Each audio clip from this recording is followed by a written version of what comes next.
Welcome to the Sword and The Trowel. The Sword and The Trowel is a podcast of Founders Ministries, and Founders exists for the recovery of the gospel and the reformation of local churches. I'm Tom Ascol. And I'm Graham Gunden. Glad to have you join us again this week, and we are always grateful for those that support this ministry. Our Founders Alliance members, Founders Alliance churches, enable us to produce content like that, and so a special thank you to those. If you're interested in becoming a supporter of Founders so that we can continue to produce these kinds of podcasts and resources, books, other things, just go to founders.org and you can check out the way that you can be a supporter and a partner with us in this ministry. Well, we're glad to be able to get together today to talk about Southern Baptist life a little bit. And again, our church is a Southern Baptist church, but we think we're the kind of Southern Baptist church that all Southern Baptist churches should be, which recognizes that that is not our exclusive or main identity. I mean, We're a church of Jesus Christ. We want to honor Jesus Christ as Lord. We partner with others in this convention of churches, but we partner with churches that are outside the convention too.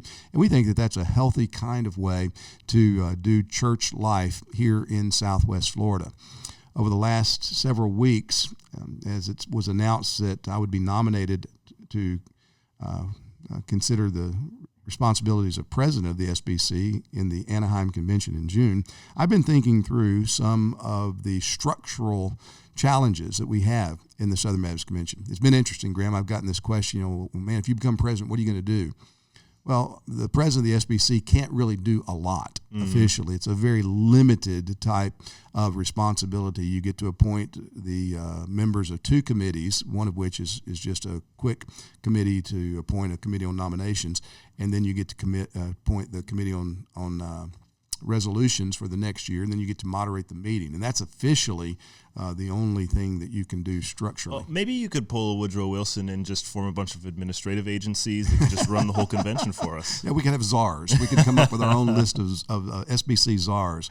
But no, there are things, however, I believe Southern Baptists would do well to consider, to think through structurally. And the way I've kind of framed my own thinking about this is we need spiritual reformation, and then we need structural renovation. And we've talked about spiritual reformation in the past, and it really flows out of what we try to do here at Grace Baptist Church, and just what are the spiritual things that we ought to be tending to as we shepherd the flock of God over which He's made us overseers. And the Convention of Churches and the broader evangelical world is not a local congregation, but the same principles apply in terms of what's important for me as a Christian, what's important for us as a church. Well, then what would be important for an association of churches.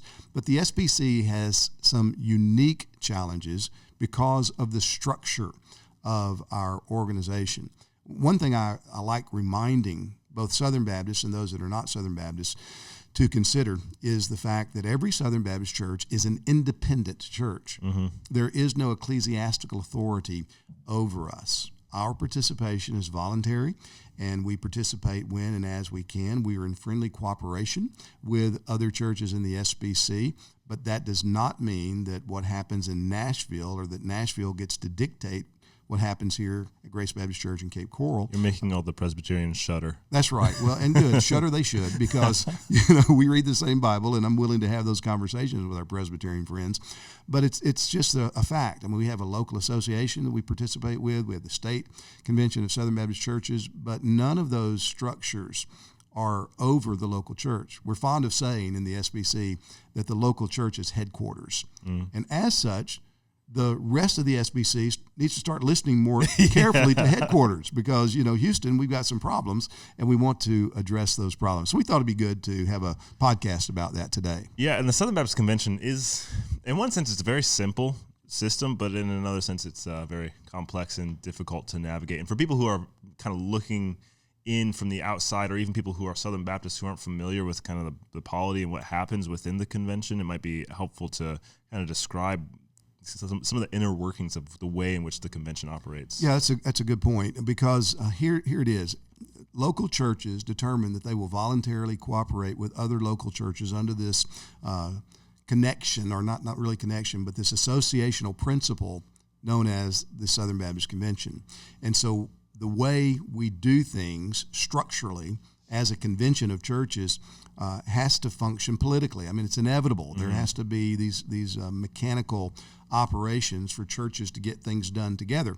And we do cooperate because there are things we can do better together than we could do alone. And praise God for that. We see the International Mission Board, some of the church planning efforts we've had over history have been wonderful. Theological training, we've done that cooperatively better than you could probably do or most churches could do individually. And so there's good reasons to cooperate. But here's the way it's structured. Every year there's an annual convention, and at that annual convention, the messengers sent by the churches, which every church is allowed to have two. If you're a Southern Baptist church, you can have two messengers. At least. Everybody has two. You can have up to 12, depending upon a formula of giving that you can read about at sbc.net. But no church gets more than 12. No church has less than two. Those messengers can gather, and they then make decisions. And the most significant decision that they will make typically is the electing of a president. And that president then has very limited authority, but he does have authority to appoint the committee on committees. That's one of his specific tasks that he's Baptist. given. Yeah, very Baptist. Committee on committees. That committee on committee only functions for a few weeks out of the year, and they are responsible for appointing the committee on nominations. And that committee on nominations then has the responsibility of looking at the vacancies that come up in any given year of the trustees and boards of all of our entities and agencies. And those trustees serve on a rotating basis. And so there's always going to be vacancies any given year. And then, of course, people sadly die or they move and are no longer qualified to represent the constituency for which they are appointed to various boards. And so there's a various numbers of vacancies from year to year. But that committee on nominations will find people that fit the specific qualifications and make recommendations to the next year's convention to elect them as trustees to those agencies and institutions. Typically, the convention will accept all of those nominations, though they don't have to. Mm-hmm. And there have been challenges to individual nominees in many different years. That's happened. And we saw that last year, didn't we? We did see it last year, sadly, because a man who was eligible for a second term was not given a second term, and other things like that happened, which I was sad to see. But nevertheless, that's the will of the messengers that can do that. So when the messengers gather to elect a president, you want to elect a president who's going to name a committee on committees, that is going to name a committee on nominations that has the same kind of concerns that you see in the Association of Churches, known as the Southern Baptist Convention, having those concerns addressed in a proper way. And so thinking about that, before even people persuaded me to consider being nominated for the presidency, there were several things in my mind. I've written about them, talked about this a lot, so it won't be a shock to anybody that's followed Founders or followed me. But one of the structural things that I think we need to renovate has to do with the trustee system. Mm-hmm. The trustee system is a good system. The way it functions right now in the Southern Baptist Convention, I think, exposes a lot of difficulties that need to be addressed. And I've gotten this from personal experience. I've also gotten it from listening to other people. I've talked to a lot of trustees of our institutions and entities over the last several years. And not universally, but almost without exception, the exceptions are very few, the way that those trustees have responded to me has either been on a pro forma basis, like they just are cut and pasting what they have been told to say to anybody who has a question that is going on with the institution or the agency, or to be completely dismissed and like, well, hey, that's just the way that it is. And what's dawned on me over the years is that I think in many respects our trustees have come to misunderstand their role, because the trustees are elected by the messengers of the churches to hold the entities, the agencies and institutions in trust for those churches. Yeah. And yet, so many times, you look at the way the trustees function and how they respond to pastors like me and others that write them letters. And again, I've got letters from other churches that have been sent to trustees. I've seen the responses that have been sent to me too by those churches. And it's almost like they are an unpaid public relations department for the institution and agency. Yeah. And that's not right. Obviously, they want the best for the institution and agency, but their job is to hold them in trust for the churches. So with that, I think we need a renovation of our trustee system, which would at least, in the very minimal sense, involve a new way of training trustees. Mm-hmm. Right now, as I understand it, is when you're appointed a trustee of an institution or an agency, you go to that institution or agency for orientation, and they orient you on the work. Yeah. Well, that's kind of like the fox guarding the hen house, yeah. In that sense. So we need to look at the trustee system. Yeah, it's interesting. You have these trustees. They do want to serve the entity that they are over, that they're overseeing, but they are put there by the convention. They were accountable to the convention of messengers. And it's almost like, you get somebody ahead of a specific entity. You get a head in there, and they're there for a while, and they have a certain way that they want to do things. And so they do that, and they develop the trustee training system for their trustees that are coming in. And so these trustees should have oversight over this head of the entity. But what really happens is you invert that relationship. Absolutely. Where on paper, certainly, the trustees are over the head of the entity. But what is actually happening is the head tells the trustees what he wants done within his entity. And so often people have not been elected as trustees of an entity without the entity head approving them. Yeah, which is just crazy. And so the trustees just become a rubber stamp for whatever right. the head or the president or whatever the entity wants done. Yeah, and it can happen, has happened, where an entity head would say, that's the basis of firing a trustee. It's crazy. So, but whenever that mentality exposes, we need to back up and look at how we do this again. And then along with that, how many trustees does an institution need? I think there's various numbers for the various entities and institutions that we have, but we probably have more than we need to get things done. And then, how much is it costing to have trustees at these entities? Because they have board meetings, and some of them have board meetings a couple of times a year or maybe 4 times a year. And there's expense that goes into those board meetings. So would it be better maybe to have a board maybe once a year or twice a year, have longer days invested in what they are trying to attain during that time? So I think Southern Baptists would do well to say, let's study our trustee system and see if we're getting the most bang for the buck, if we could do this better. And my guess is it wouldn't take long to see, we could do this much better. Well, another concern that I have is how Southern Baptist institutions and entities send people to the annual meeting on the cooperative program dime. So here's the setup. You have an institution that may have 50 people there at the cooperative program representing the institution in some capacity, and those 50 people very often, maybe not exclusively or all the time, but they're messengers from their churches. So they go as messengers from their churches, and yet they are on the payroll of the institutions, and they vote then on things, and they're not going to vote on things that they perceive to be questioning or negative toward their institutions. And if churches have concerns with the institutions and want things addressed, now they've got this force of people who they pay for through gifts that support the institution, they're as messengers voting against them or not being sensitive to the concerns of the churches. And we've seen that time and again over the last several years, in the way that the platform speaks down to, derisively, to the messengers from the churches. Yeah. It's really shameful in my estimation. So I think that we ought to look at this and say, okay, should an entity be able to send its employees to the convention on the cooperative program dime where they serve as messengers? You need to have them there to represent the institution. Just don't let them be messengers. Yeah. And I'm sure there's exceptions. You need maybe give each institution 5 that can go as messengers from their churches, but not hundreds or not dozens. That's fewer than 1,000. Yeah, that is fewer.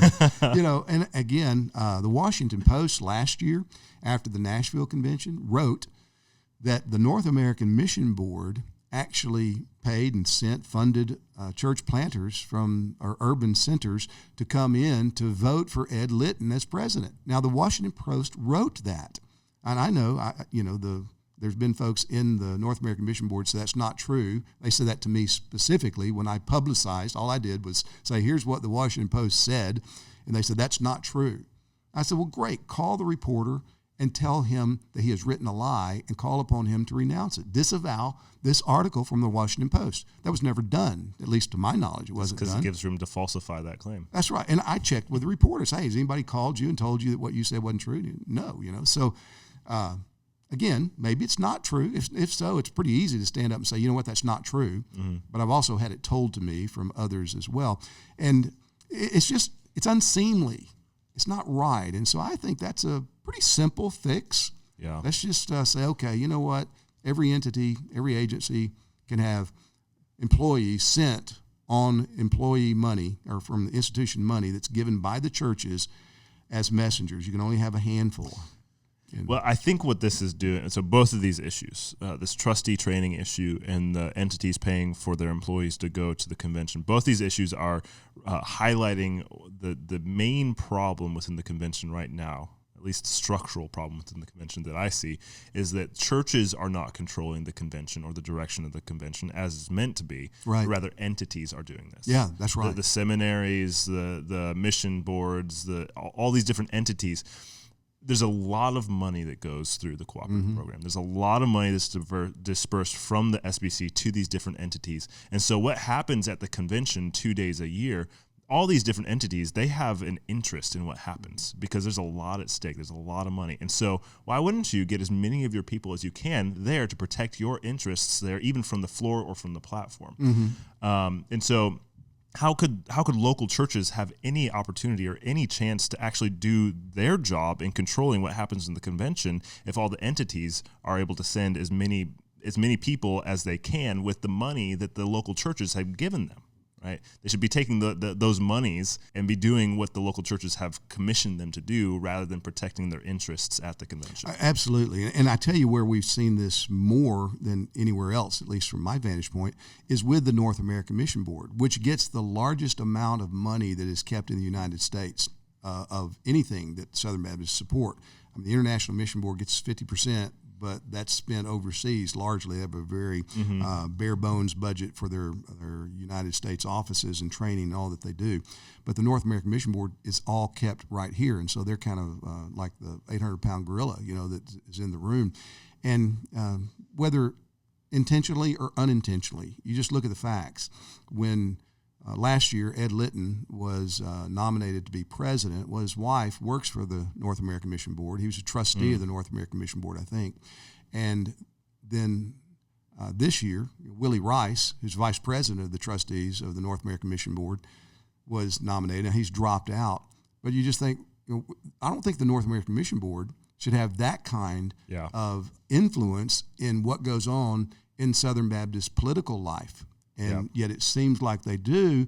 And again, if we could just address this structural issue, we could diminish some of that and put authority and impact back in the hands of the local churches where it belongs. Yeah, it's not it is not the North American Mission Board. It's the Southern Baptist Convention. That's right. Convention of Churches. That's churches. Right. I tell you another thing that I think needs structural attention is the Credentials Committee. The Credentials Committee was given the task a few years ago to address other issues besides what it had been addressing, sex abuse, churches that were guilty of covering up sex abuse or sexual sin in their midst. Racism is another one that was added in recent years, together with our churches in friendly cooperation. And so if a petition is filed to the Credentials Committee, then theoretically they are to look at that, they are to do an investigation, they are to make a judgment.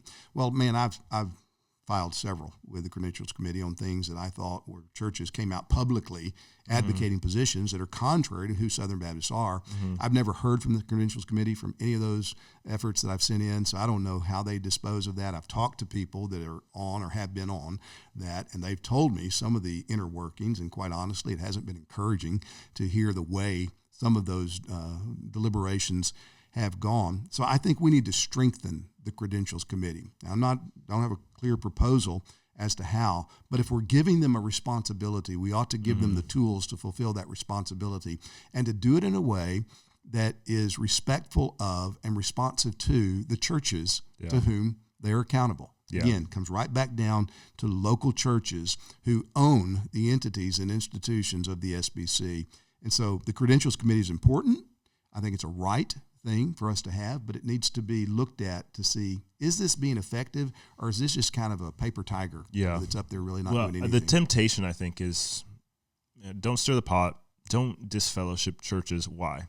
Because for every church that we have in the convention, there's more funds coming into the convention, more funds dispersed from the cooperative program to the entities. And again, what a temptation. And I'm not accusing any of the entities or any of the entity heads of doing this, but there is a temptation and there's room for corruption there, that the entities who functionally have so much power, as we've already discussed, in the convention, for them to get involved with the credentials committee and say, no, we're not going to disfellowship Saddleback Church for having female pastors, because that's a massive church, and think of the funds they pour into the cooperative program.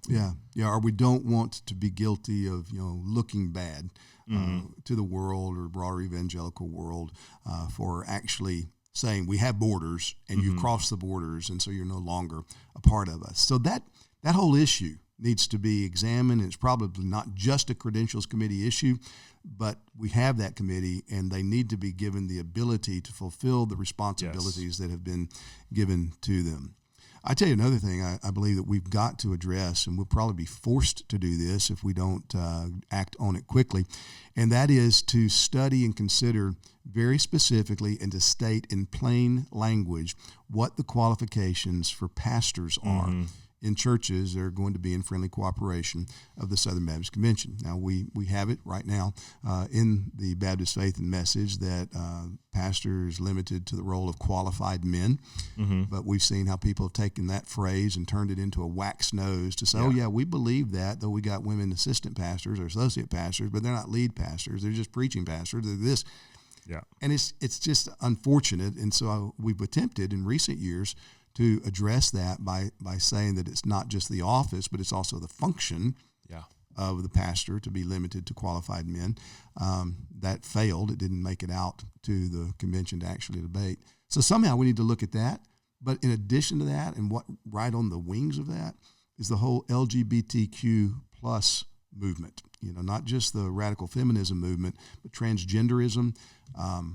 We need to make sure we're clear, because we see on the edges of the evangelical world things like Revoice, other movements of evangelical churches advocating things where they say, we're friendly, gender pronoun, all these types of things. God whispers about sexual sin.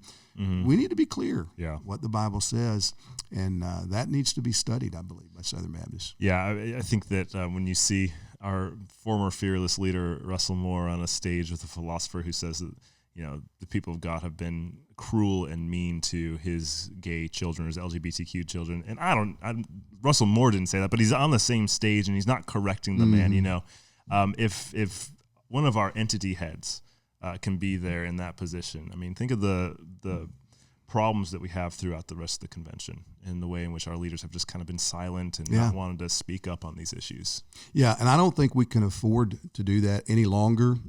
Again, the culture is growing darker all around us, and it's a great time for us to shine as light, but we can't do that if we keep silent. And we're not clear, we're not plain spoken about what the Bible plainly declares, and we can't be embarrassed about it.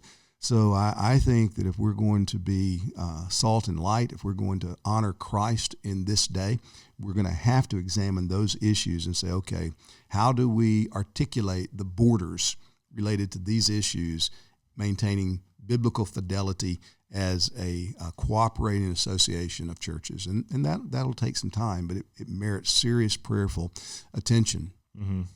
One other issue that I thought about structurally is the role of missionaries, Southern Baptist missionaries. And praise God for those that have been spread throughout the nations with the gospel of Jesus Christ. The Southern Baptist Convention is the largest missionary sending agency in the world among Christians or Protestants, evangelicals.